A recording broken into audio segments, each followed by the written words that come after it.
We get to use a lot of tools, and some of those tools include things like the overhead satellite that NASA provides us. We get a good look, and we can see immediately where the edges and the columns might be popping up. That feeds us direct information in relationship to the big picture. It also allows us to see things like heat signatures. One of those systems would be the NASA FIRMS program, which is their fire information for resource management systems. That's a collection of satellites utilizing the MODIS.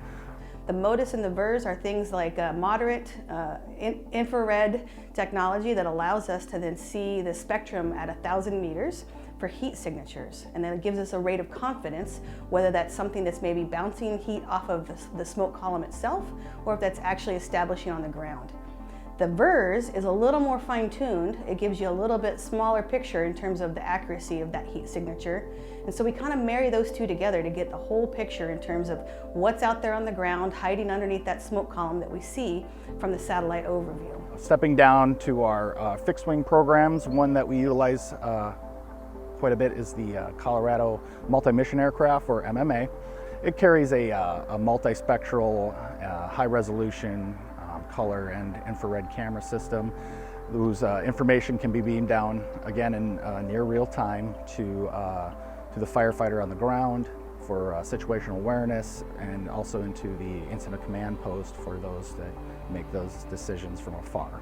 A common tool that lots of firefighters and fire managers use is map products and map data, such as infrared data that shows where the heat from the fire. In fact, this fire perimeter here is developed from an infrared product that's done with a fixed-wing aircraft at 2 o'clock in the morning they fly. Another program we use is the National Guard's DRTI, also known as DIRTY. It's the Distributed Real-Time Infrared System. It's mounted in a C-26, which is basically a Fairchild Metroliner aircraft that can loiter over the area and provide that same near real-time resolution, not unlike the MMA product.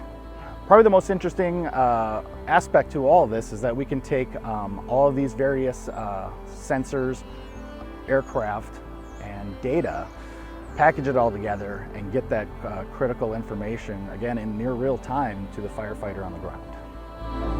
We also have a whole suite of maps products and data that is available on the cloud that can be downloaded by our firefighters from their personal devices or from computers to try to have the most accurate and well-developed common operating picture for this fire environment and this operation as we possibly can.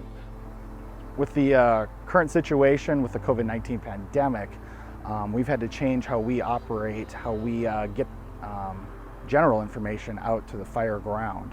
We now employ live stream technologies from an incident command post out to the field, and rather than a large congregated group of firefighters, they can now individualize and still get that same amount of information without having to worry about infectious spread.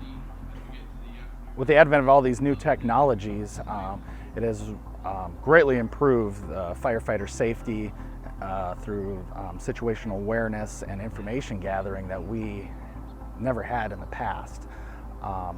Large-scale fires such as August, which is over 1 million acres, proves that this technology vital, as something as large as this fire on the landscape would be virtually impossible to monitor through conventional methods that we've used in the past.